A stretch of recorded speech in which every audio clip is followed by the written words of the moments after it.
Kerala governor Arif Mohammed Khan ഉന്നത വിദ്യാഭ്യാസ മേഖലയിൽ ഒരു ശുദ്ധികലശം നടത്തുമോ? ഓപ്പൺ യൂണിവേഴ്സിറ്റി PVC അനധികൃതമായി തുടരുന്നതായി ഗവർണർക്ക് പരാതി.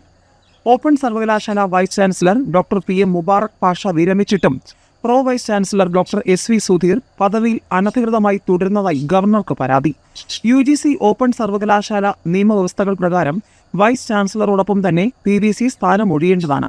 സംസ്കൃത സർവകലാശാല VCയുടെ നിയമനം അസാധുവായി പ്രഖ്യാപിച്ചതോടെ PVCയും സ്ഥാനം ഒഴിഞ്ഞു. എന്നാൽ ഒരു മാസം പിന്നിട്ടിട്ടും open university pro vice chancellor തൽസ്ഥാനത്ത് തുടരുകയാണ്.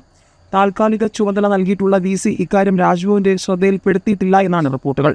KTU VCയുടെ നിയമനം സുപ്രീം കോടതി അസാധുവാക്കിയ ശേഷവും PVC തുടർന്നുവെങ്കിലും രാജ്ഭവന്റെ നിർദ്ദേശത്തിന്റെ അടിസ്ഥാനത്തിൽ അദ്ദേഹം പദവി ഒഴിയുകയായിരുന്നു.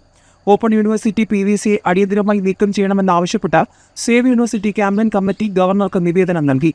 കുസാറ്റിലെ മാനേജ്മെന്റ് വിഭാഗം പ്രൊഫസർ ഡോക്ടർ VP ജഗതി രാജിനാണ് VCയുടെ താൽക്കാലിക ചുമതല നൽകിയിട്ടുള്ളത്. ഓപ്പൺ യൂണിവേഴ്സിറ്റിയുടെ ആദ്യ നിയമനം എന്ന നിലയിൽ VC PVC എന്നിവരെ സർക്കാർ നേരിട്ട് നിയമിക്കുകയായിരുന്നു. രണ്ടുപേരുടെ നിയമനങ്ങളും UGC ചട്ടങ്ങളും സർവകലാശാല ചട്ടങ്ങളും ലംഘിച്ചാണ് നടത്തിയതെന്ന് നിയമന സമയത്ത് തന്നെ ആക്ഷേപമുണ്ടായിരുന്നുവെന്നാണ് സേവ് യൂണിവേഴ്സിറ്റി ക്യാമ്പയിൻ കമ്മിറ്റി ആരോപിക്കുന്നത്.